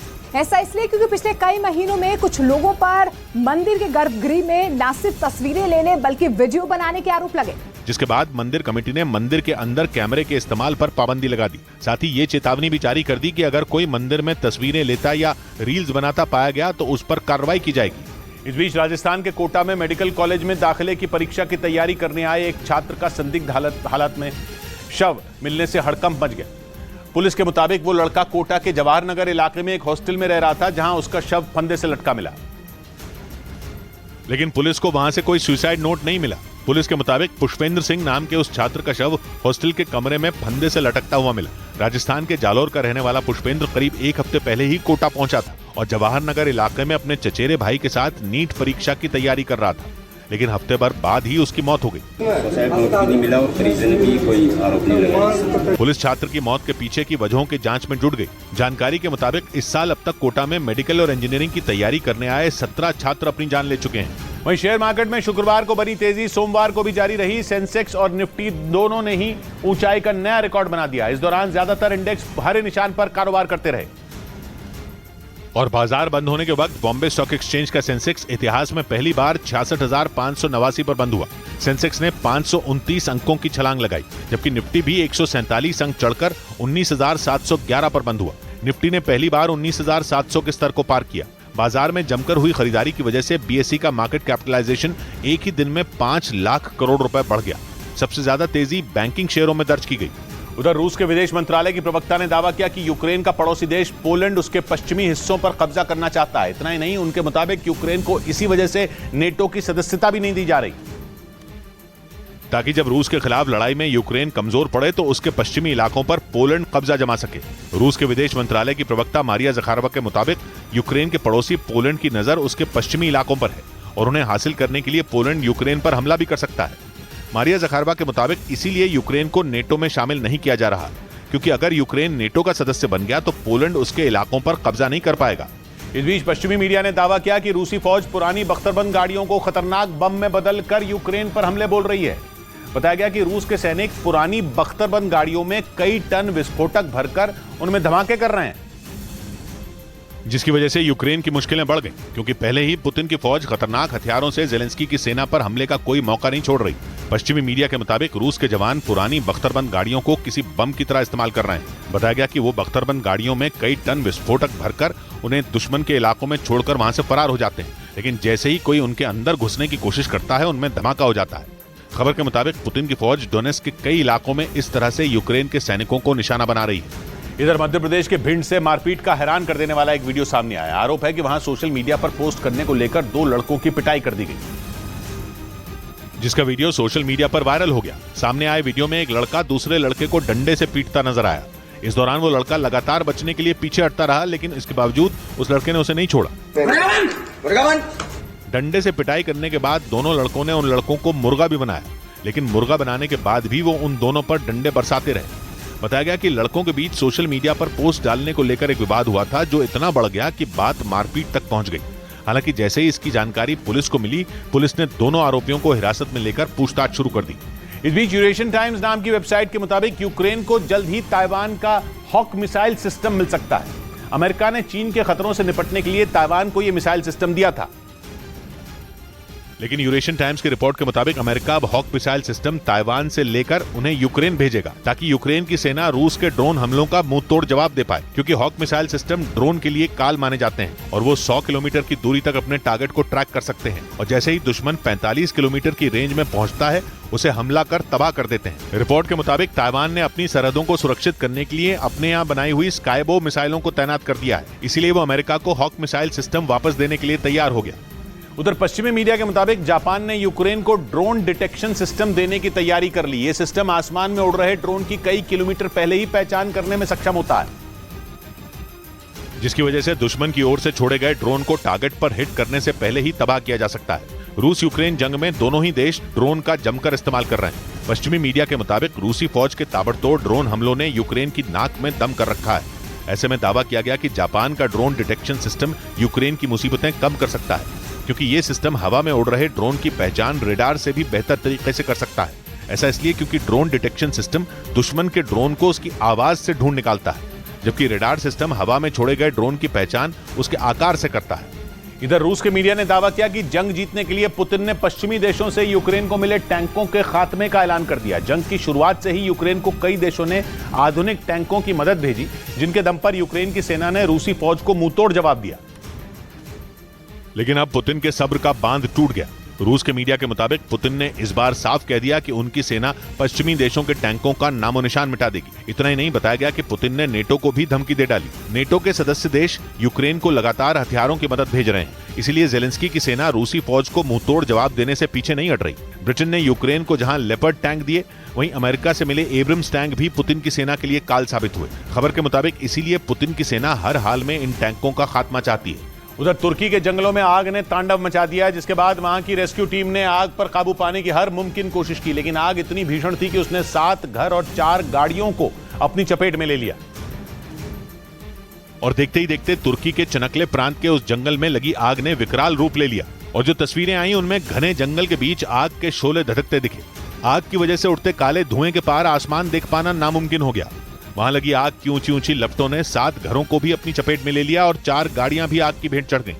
इसीलिए खतरे को भांपते हुए आसपास के 3 गांव खाली करा लिए गए और वहां की रेस्क्यू टीम जमीन के साथ साथ आसमान से भी हेलीकॉप्टर के जरिए पानी की बौछार करके आग बुझाने में जुट गई। इस बीच स्पेन के ला पाल्मा द्वीप के जंगलों में लगी भीषण आग से हजारों लोगों पर संकट आ गया, क्योंकि आग लगातार फैलती जा रही है। हालांकि उसे बुझाने के लिए दमकल कर्मियों ने पूरी ताकत झोंक दी,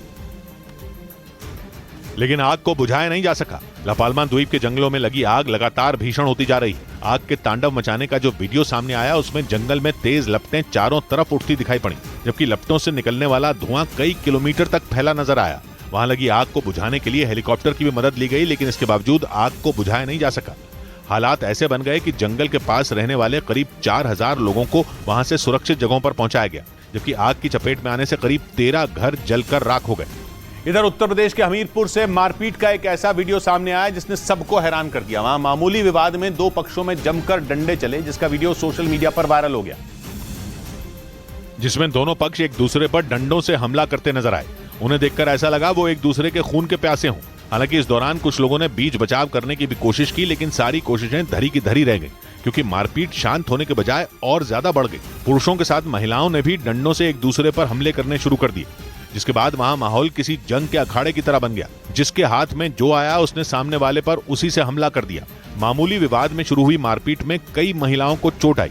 हालांकि जैसे ही पुलिस को घटना की जानकारी मिली, वो मामले की जांच में जुट गई। उधर इराक के बासरा में करीब 300 साल पुरानी एक मस्जिद तोड़े जाने के बाद वहां बवाल हो गया। वहां के लोगों ने आरोप लगाया कि सरकार ने उनके इतिहास को मिटाने की कोशिश की, लेकिन वहां के गवर्नर ने अपनी सफाई में यह दावा किया कि मस्जिद की मीनार वहां मौजूद सड़क को चौड़ी करने के लिए तोड़ी गई। बासरा इलाके के कुछ मौलवियों ने आरोप लगाया कि पहले उस मीनार को दूसरी जगह ले जाने की बात कही गई थी, लेकिन अचानक उस पर बुलडोजर चलवा दिया गया।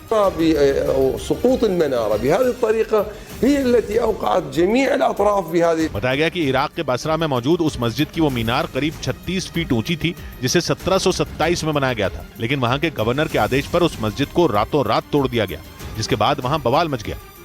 इधर महाराष्ट्र के कोल्हापुर से चौंका देने वाला एक मामला सामने आया। वहां करीब 10 गाड़ियों में रहस्यमयी तरीके से तोड़फोड़ की गई, जबकि एक वाटर फिल्टर हाउस में भी तोड़फोड़ कर उसे नुकसान पहुंचाया गया। और इस घटना के बाद का एक वीडियो सामने आया, जिसमें कई गाड़ियों के शीशे चकनाचूर नजर आए, जिन्हें देखकर लोग हैरत में पड़ गए। कोल्हापुर के इचलकरंजी इलाके में करीब 10 गाड़ियों में रहस्यमयी तरीके से तोड़फोड़ की गई। बताया गया कि लोगों ने अपने घरों के बाहर रात के वक्त गाड़ियां खड़ी की थी, लेकिन सुबह का मंजर काफी डराने वाला था, क्योंकि कई गाड़ियों में एक साथ तोड़फोड़ की हुई पाई गई। कुछ गाड़ियों में हल्की तोड़फोड़ की गई, जबकि कुछ गाड़ियां पूरी तरह क्षतिग्रस्त हो गई। साथ ही वहां एक वाटर फिल्टर हाउस को भी निशाना बनाया गया, जिससे उस फिल्टर हाउस की खिड़कियों में लगे शीशे भी टूटकर बिखरे नजर आए। इस बीच एसडीएम ज्योति मौर्य पर भ्रष्टाचार का आरोप लगाते हुए आजाद अधिकार सेना नाम के संगठन के अध्यक्ष अमिताभ ठाकुर ने उनकी शिकायत लोकायुक्त से कर दी। उनका इल्जाम है कि कई बार एसडीएम ज्योति मौर्य की शिकायत करने के बावजूद उन पर एक्शन नहीं लिया गया, जिसके बाद उन्होंने लोकायुक्त का दरवाजा खटखटाया। आजाद अधिकार सेना के अध्यक्ष अमिताभ ठाकुर ने दावा किया कि एसडीएम ज्योति मौर्य ने कई लोगों से अवैध वसूली की, जिसका ब्यौरा उन्होंने एक डायरी में लिखा। ज्योति मौर्य की शिकायत करने वाले अमिताभ ठाकुर के मुताबिक उस डायरी में ज्योति मौर्य ने लाखों की रकम के लिए एल कोड वर्ड और हजारों की रकम के लिए टी कोड वर्ड का इस्तेमाल किया, और इसी सबूत के आधार पर उन्होंने कई बार ज्योति के खिलाफ शिकायत दर्ज कराने की कोशिश की, लेकिन एक्शन न लिए जाने के बाद उन्हें मजबूरन इस मामले में लोकायुक्त से गुहार लगानी पड़ी। उधर ईरान के मीडिया के मुताबिक उनके देश में एक बार फिर महिलाओं को हिजाब पहनने के लिए मजबूर किया जा रहा है। वहां महसा अमीनी की पुलिस हिरासत में हुई मौत के 10 महीने बाद एक बार फिर पुलिस सड़कों पर लौट आई और बिना हिजाब वाली महिलाओं की धरपकड़ शुरू कर दी। ईरान के मीडिया ने दावा किया कि महिलाओं पर नजर रखने के लिए पुलिस सड़कों पर पेट्रोलिंग कर रही है और उन लड़कियों और महिलाओं को पकड़ा जा रहा है जो बिना हिजाब के दिखाई दे रही हैं। जबकि पिछले साल सितंबर महीने में महसा अमीनी की पुलिस हिरासत में हुई मौत के बाद ईरान में बड़े पैमाने पर हिजाब विरोधी आंदोलन शुरू हुए थे, जिनमें 500 से ज्यादा प्रदर्शनकारियों की मौत हुई और हजारों लोगों को गिरफ्तार किया गया। हालांकि ईरान में हिजाब को लेकर विरोध अब तक थमा नहीं है, लेकिन इसके बावजूद सरकार ने एक बार फिर हिजाब से जुड़े कानून का पालन करवाने के लिए सख्ती शुरू कर दी। इधर पश्चिमी मीडिया के मुताबिक ईरान से बढ़े तनाव के बीच अमेरिका पश्चिमी एशिया में अपने खतरनाक लड़ाकू विमान F-16 भेजेगा। दावा किया गया कि फारस की खाड़ी में ईरान की दादागिरी से निपटने के लिए अमेरिका ने यह फैसला लिया, क्योंकि अमेरिका ने आरोप लगाया कि ईरान ने पिछले हफ्ते ही फारस की खाड़ी में मौजूद स्ट्रेट ऑफ हॉर्मूज में उसके 2 तेल टैंकरों को जब्त करने की कोशिश की। स्ट्रेट ऑफ हॉर्मूज ईरान के पास मौजूद अंतर्राष्ट्रीय व्यापार का अहम रूट है, जिसे ईरान अपना बताता है और वहां से गुजरने वाले तेल टैंकरों को रोकने की कोशिश करता है। दावा किया गया कि इसीलिए अमेरिका ने वहां अपने सबसे घातक F-16 लड़ाकू विमानों को भेजने का फैसला कर लिया, ताकि ईरान की किसी भी घुसपैठ का मुंह तोड़ जवाब देते हुए वहां से अमेरिकी तेल टैंकरों को सुरक्षित निकाला जा सके। इस बीच दक्षिण अमेरिकी देश बोलीविया में सोने के अवैध खनन के खिलाफ वहां की पुलिस ने बड़ा एक्शन लेते हुए 50 से ज्यादा आरोपियों को गिरफ्तार कर उनकी नावों को जला दिया, जिसके वीडियो भी सामने आए, जिनमें नदी के बीच कई नावें जलती नजर आईं। नावों से उठता धुआं आसमान में दूर तक दिखाई दिया। बोलीविया की पुलिस ने ताबड़तोड़ कार्रवाई करते हुए सोने के अवैध खनन में शामिल 57 आरोपियों को भी दबोच लिया। सोने के अवैध खनन के खिलाफ यह ऑपरेशन उत्तरी बोलीविया के बेनी इलाके में चलाया गया। हालांकि पुलिस के इस एक्शन के बाद उस इलाके के लोगों ने बोलीविया की सरकार के खिलाफ प्रदर्शन किया और अवैध खनन के आरोपों को गलत बताया। उधर पश्चिमी मीडिया ने दावा किया कि उत्तर कोरिया की मिसाइलों के जवाब में जापान, दक्षिण कोरिया और अमेरिका ने जापान सागर में युद्ध अभ्यास किया। ऐसा इसलिए क्योंकि कुछ दिनों पहले उत्तर कोरिया ने जापान और दक्षिण कोरिया की समुद्री सीमा में इंटरकॉन्टिनेंटल बैलिस्टिक मिसाइल का टेस्ट किया था, जिसके बाद जापान, दक्षिण कोरिया और अमेरिका उत्तर कोरिया पर बुरी तरह भड़क गए और तीनों देशों ने अपनी ताकत दिखाने के लिए जापान सागर में युद्ध अभ्यास किया। पश्चिमी मीडिया के मुताबिक तीनों देशों की सेनाओं ने इस दौरान इंटरकॉन्टिनेंटल बैलिस्टिक मिसाइलों को मार गिराने का भी अभ्यास किया। इसके साथ ही अमेरिका ने अपनी खतरनाक बैलिस्टिक मिसाइल इस इलाके में तैनात कर दी, क्योंकि ये आशंका जताई जा रही है कि उत्तर कोरिया अपने दुश्मन देशों के खिलाफ परमाणु हथियारों का इस्तेमाल कर सकता है। यही वजह है कि अमेरिका उत्तर कोरिया की घेरेबंदी में जुट गया। लेकिन पश्चिमी मीडिया के मुताबिक इसी बात से बौखलाए किम जोंग उन ने अमेरिका की मिसाइलों को मार गिराने का आदेश दे दिया। इस बीच अमेरिका के यूक्रेन को क्लस्टर बम देने के ऐलान पर पुतिन बुरी तरह भड़क गए। उन्होंने अमेरिका को खुली चेतावनी दे डाली कि अगर यूक्रेन तक ये बम पहुंचा तो इसकी कीमत जेलेंस्की तो चुकाएंगे ही, साथ ही बाइडेन को भी अपने इस फैसले की वजह से नुकसान उठाना पड़ेगा। क्योंकि पुतिन का आरोप है कि अमेरिका का यूक्रेन को क्लस्टर बम देने का फैसला जंग की आग में घी डालने का काम करेगा। यही वजह रही कि अमेरिका के ऐलान के बाद पुतिन ने चेतावनी दे डाली कि अगर यूक्रेन ने क्लस्टर बम का गलती से भी इस्तेमाल किया तो रूस इसका जवाब जरूर देगा। इसके अलावा पुतिन ने यह आरोप भी लगाया कि यूक्रेन को बाकी देशों से जो हथियार मिले वो अब खत्म होने की कगार पर हैं। इसी वजह से उन्होंने ये आशंका जताई कि यूक्रेन अमेरिका की सलाह पर उन क्लस्टर बमों को इस्तेमाल करने की योजना बना रहा है जिन्हें खुद अमेरिका ने ही बैन किया हुआ है। कभी वो राह में बिखरे हुए पत्थर नहीं गिनते, कभी वो राह में बिखरे हुए पत्थर नहीं गिनते, सफर का शौक है जिनको किलोमीटर नहीं गिनते। 100 बात की एक बात कही अशोक ने, उन्हें जब चोट लगती है गिरा देते हैं अपने फल, दरख्त अपनी तरफ फेंके हुए पत्थर नहीं गिनते। मिलते हैं कल, घड़ी जब इशारा करेगी 9 बजे रात का, वक्त फिर होगा 100 बात की एक बात।